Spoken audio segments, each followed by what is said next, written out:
Hey everyone, it's Jim T. Graham with RCGroups.com. We're out at the Horizon Hobby 2019 RC Fest, and I'm here with Jase the Ace Dussia, also known as Mr. Ace.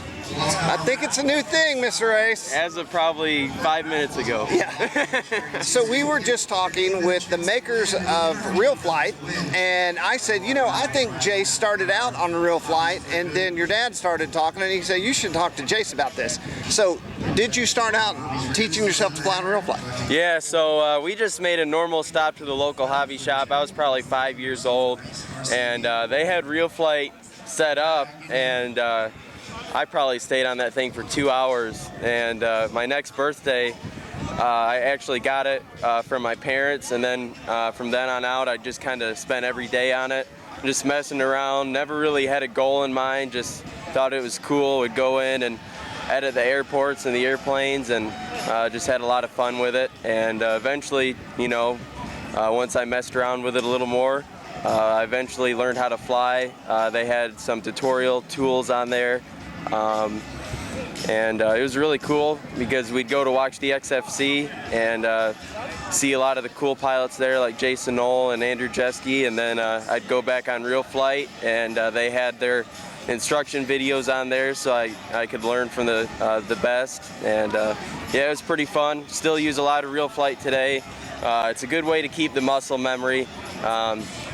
You know, it's not perfect, of course, but like I said, muscle memory helps, and you can keep the feel of the sticks throughout the winter time and off season, so it's a lot of fun, and definitely been a helpful tool to me, and it saved a lot of money too. So I hear that you get on it almost every day to keep everything going?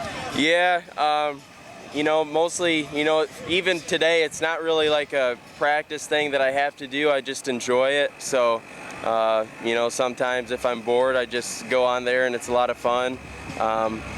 It helps out a lot to put together freestyle routines. We have XFC coming up, so I've been working on that a little bit. You get your music in there and fly to it? Yeah, yep.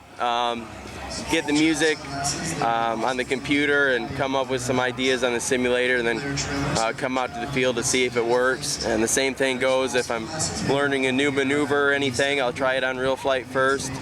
Sometimes it's not exactly like real life, but most of the time I can get the inputs down pretty well on Real Flight. And you were saying earlier that you've tried a bunch of the other sims, and this is the one you always come back to? Yeah, I've tried a lot of the other simulators. There's some good ones out there, but just the functions on Real Flight of how you can edit it and get the planes dialed in really precisely is really nice, and the physics is probably the closest out there right now.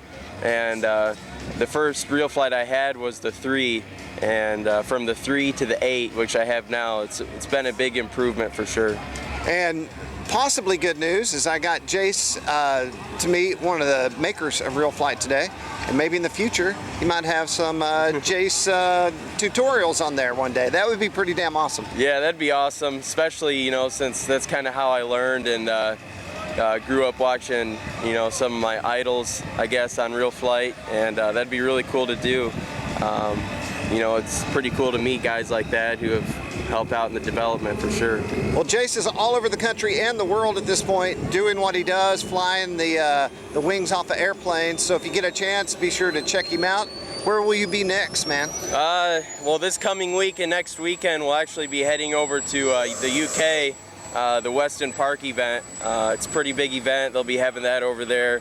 A lot of cool airplanes, a lot of good pilots, so that'll be pretty fun. All right, thanks for talking to us, man. Good to see you. Thank you. Yeah, you too. RCGroups.com.